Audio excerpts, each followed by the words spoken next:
GK में अपन पढ़ने वाले हैं मध्य प्रदेश का इतिहास। ठीक है, उससे रिलेटेड कुछ इंपॉर्टेंट फैक्ट हैं छोटे छोटे जो कि अपन पढ़ने वाले हैं। तो उसमें है कि कौन सा जो क्षेत्र है उसकी खोज या उसके पुरातत्वज्ञ कौन थे। ठीक है, कहाँ कब किसने किसकी खोज की। तो सबसे पहला लिख लो, नर्मदा घाटी सर्वेक्षण किसने किया था। नर्मदा घाटी सर्वेक्षण, इसमें प्रमुख लोगों के नाम हैं, इनकी एक पूरी टीम होती थी। ठीक है, तो इसमें प्रमुख थे आपके सांकलिया,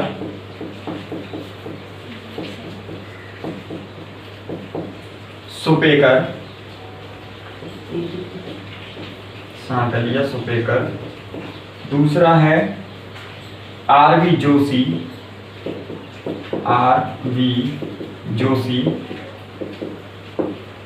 फिर है इसके बाद बीबी लाल, बीबी लाल। मैक ब्राउन, अंग्रेज भी थे कुछ इसमें शामिल, मैक ब्राउन। टेरा,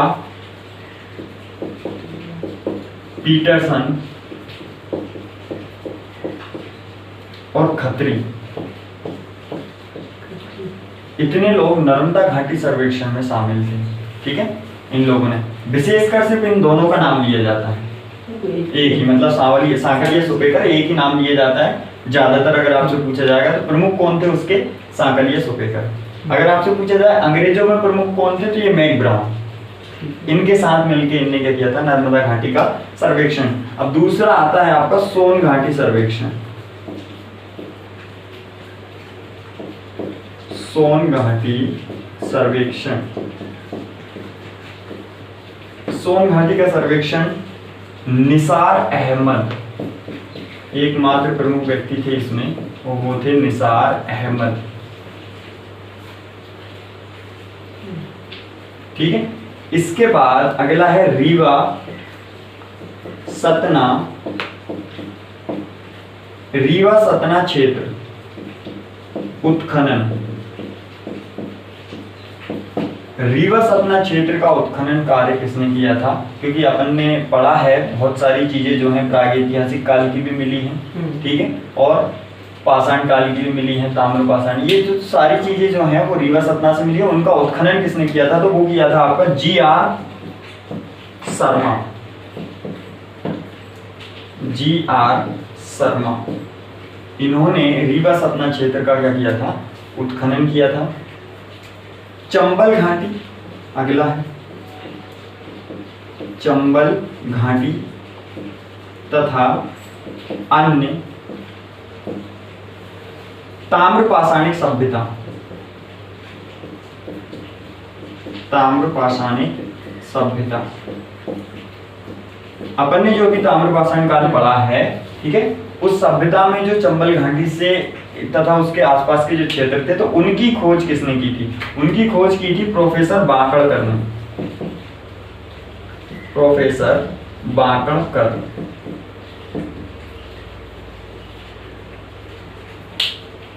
ठीक है, तो ये प्रमुख जो कुछ जगह हैं, जैसे नर्मदा घाटी का सर्वेक्षण किसने किया था, सोन घाटी का सर्वेक्षण किसने किया था, रीवा सतना क्षेत्र का उत्खनन जो था वो किसने किया, और चंबल घाटी तथा अन्य जो ताम्र पाषाणिक युग हैं उनकी खोज किसने की, या फिर उनका जो उत्खनन था वो कार्य किसने किया, तो प्रोफेसर बांकड़कर।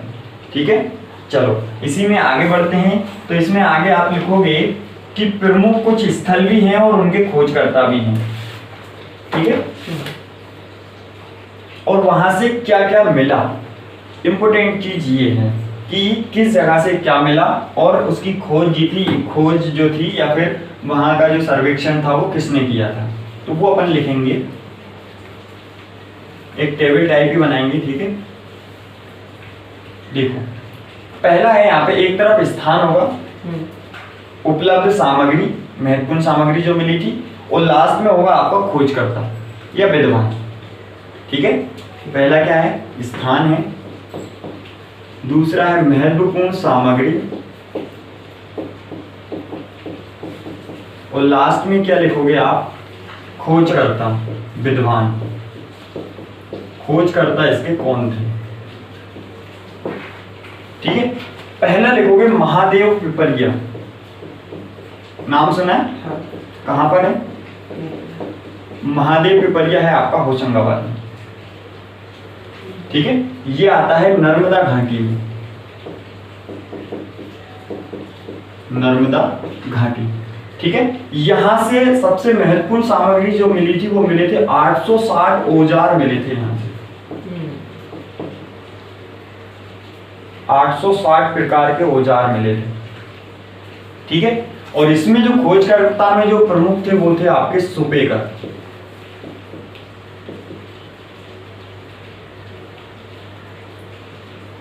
इसके बाद है हथनोरा, हथनोरा ये भी होशंगाबाद में ही है, नर्मदा घाटी में ही है ये भी, ठीक है। यहां से क्या मिला था? यहां से मिला था नर्मदेवशीष मानव की खोपड़ी, जो एक फेमस मानव की खोपड़ी प्राप्त हुई थी, हथनोरा से प्राप्त हुई थी। मध्य प्रदेश में होशंगाबाद जिले में नर्मदा घाटी का सर्वेक्षण जब हुआ तो हथनोरा जो एक क्षेत्र था वहां से क्या मिला? इसे नर्मदेवशीष बोला गया है, नर्मदेवशीष मानव की खोपड़ी, ठीक है। नर्मदेवशीष मानव की खोपड़ी फेमस है ये भी, कि अगर उस समय पुरातत्व विभाग को अगर कुछ सबसे अच्छा चीज मिला था तो वो ये नर्मदेवशीष मानव की खोपड़ी, क्योंकि इतना पुराना कुछ खोज के निकालना वहां पर बहुत बड़ी उपलब्धि थी। इसकी खोज की थी HD सांकलिया, HD सांकलिया लिखो, HD सांकलिया। और आगे एक और इनके जो साथ थे वो थे वही मैक ब्राउन, जो मैं बता रहा था, मैक ब्राउन, ये अंग्रेज थे जो इनके साथ थे, ठीक है। नर्मदेवशीष मानव की खोपड़ी HD सांकलिया और मैक ब्राउन ने खोजी थी। कहाँ मिली थी? हथनोरा, जो कहाँ है? होशंगाबाद जिले में है और नर्मदा घाटी में है। इसके बाद है मंदसौर,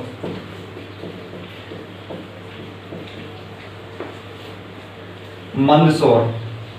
अब ये जो है वो चंबल घाटी में, मंदसौर चंबल घाटी। यहां से बहुत ही इंपॉर्टेंट चीज मिली थी और वो मिली थी यहां से ब्लेड्स, ठीक है, ब्लेड्स। और इसको खोजने वाले थे प्रोफेसर बाकणकर, ब्लेड्स की खोज की थी प्रोफेसर बाकणकर। मध्य प्रदेश का एक और फेमस स्थान भीमबेटका, कहाँ है? रायसेन में है, नर्मदा घाटी में ही लिया जाता है इसको भी, ठीक है। एक तो मिला था यहां से ब्लेड उपकरण और एक चीज मिली थी शैलाश्रय,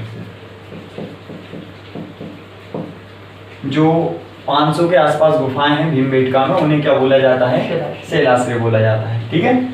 इसकी खोज की थी बीवी मिश्रा ने, बीवी मिश्रा ने।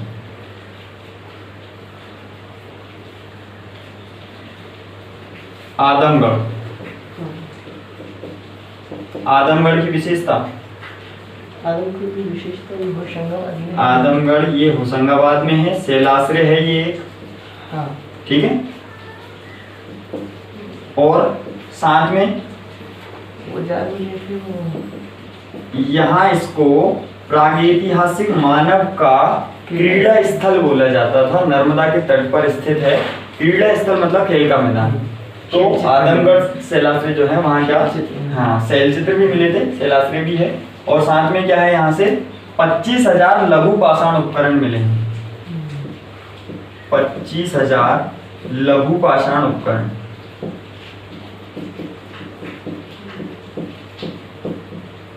ये इंपोर्टेंट चीज जो मिली थी वो है।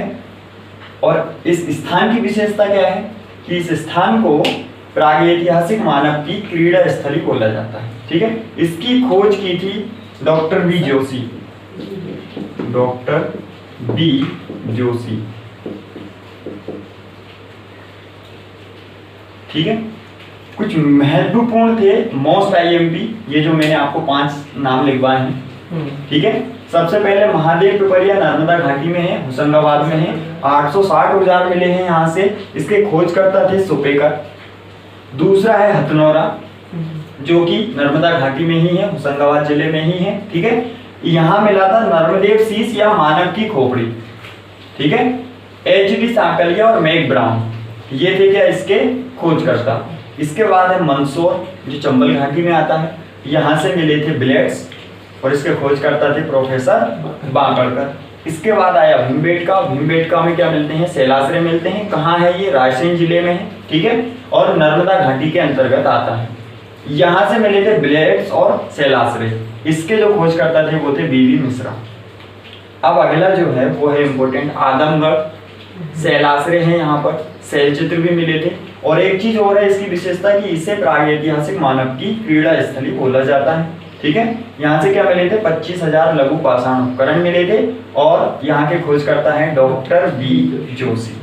ठीक है, अब अपन ने आगे पढ़ा है कुछ महत्वपूर्ण, अपने मध्य प्रदेश में कुछ महत्वपूर्ण स्थल। ठीक है, उनके पूर्व नाम, पुराने नाम पढ़े हैं तो वो और अपन यहाँ पे लिख लेते हैं कि कुछ महत्वपूर्ण स्थल और उनके पूर्व नाम क्या क्या थे। ये भी पूछे गए क्वेश्चन है, वर्तमान नाम और पूर्व नाम। एक तरफ लिख लो पूर्व नाम, एक तरफ लिख लो वर्तमान नाम।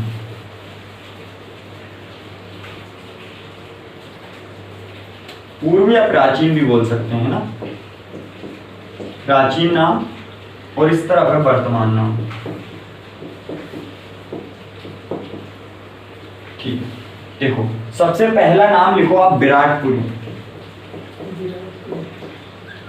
विराटपुरी, विराटपुरी का वर्तमान नाम क्या है? सोहागपुर। विराटपुरी का वर्तमान नाम है सोहागपुर। दूसरा है महिष्मती।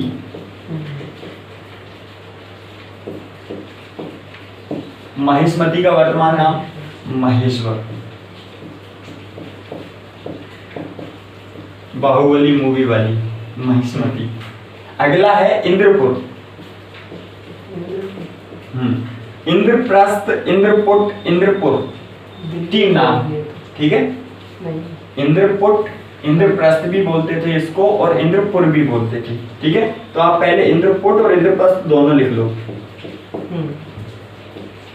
इंद्रप्रस्थ। ठीक है, ये नाम है आपका इंदौर का।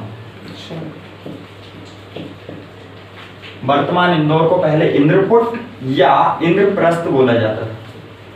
ठीक है, इसके बाद है कुंतलपुर, जिसे अभी अपन ने मोस्ट इंपोर्टेंट में पढ़ा था। क्या था ये? महाकाव्यकालीन प्रमुख नगर। हाँ, ठीक है, कुंतलपुर। कुंतलपुर जो है वो है कींडिया। आज उस जगह का नाम है कींडिया। कींडिया, कींडिया। ठीक है, उज्जैनी महाजनपद थे ये तो, कुंतलपुर और उज्जैनी 16 महाजनपदों में से जो 4 महाजनपद अपने मध्य प्रदेश में थे उनमें से कुंतलपुर, एक उज्जैनी। ठीक है, उज्जैनी को क्या बोलते हैं आज? उज्जैनी को उज्जैन बोलते हैं। एक और नाम है इसका अवंती। इसके बहुत सारे नाम हैं, अथवा करके लिख लो यहाँ पे अवंती। अवंती भी किसको बोलते हैं? उज्जैन को ही बोलते हैं। ठीक है, अगला है भोजताल। भोपाल। भोजताल किसका नाम है? भोपाल नहीं, भोजपाल नहीं था, भोजताल था। ताल क्यों था? क्योंकि यहाँ पे तालाब है, झीलों का शहर बोला जाता है, इसलिए भोजताल नाम था उसका। इसके बाद है धारा नगरी। धारा नगरी किसे बोला जाता था? धार को। ठीक है, इसके बाद है भता या भरभूत। भता या भरभूत, भरभूत नामक भी एक स्थान था। ठीक है, जिसे आज बोला जाता है रीवा। शायद भरभूत नाम महाभारत में सुनने को मिलता है। और यहाँ स्तूप भी है यहाँ पे, ठीक है। इसके बाद है अनचेहरा।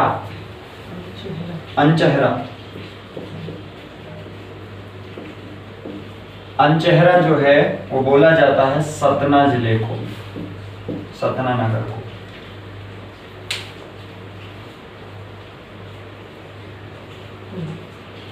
ठीक है, ये थे आपके कुछ महत्वपूर्ण नाम और उनके आज के वर्तमान नाम, ये उनके पूर्व नाम, प्राचीन नाम। ठीक है, यहाँ कुछ इंपॉर्टेंट फैक्ट और हैं कि जो मानव था, प्रथम भारत में मानव की प्रथम उपस्थिति मध्य प्रदेश में ही मिली।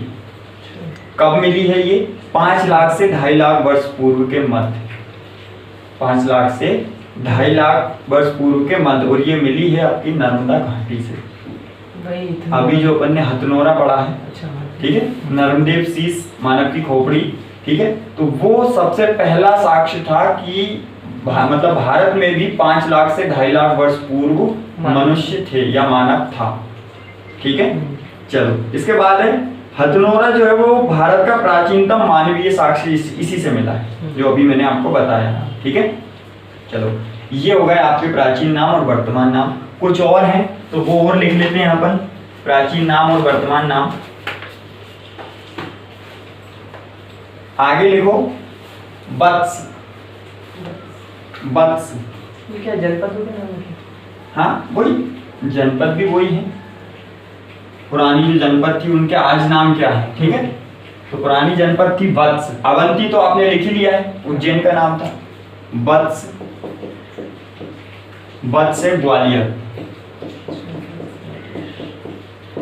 ग्वालियर को पहले वत्स बोला जाता था। इसके बाद है चेदी, बहुत फेमस जनपद थी। ठीक है, इसका शक्ति खजुराहो। खजुराहो पहले चेदी जनपद का भाग था। ठीक है, इसके बाद है अनूप।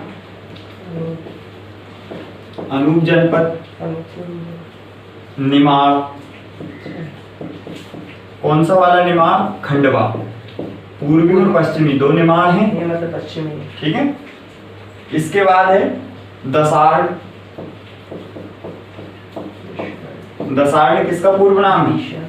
विदिशा। गुड। एक और नाम है भेलसा। भेलसा बेसनगर। बेसनगर भी है। ठीक है, तो यहाँ भेलसा, ये जनपद में लिखना है तो यहाँ रहने दो।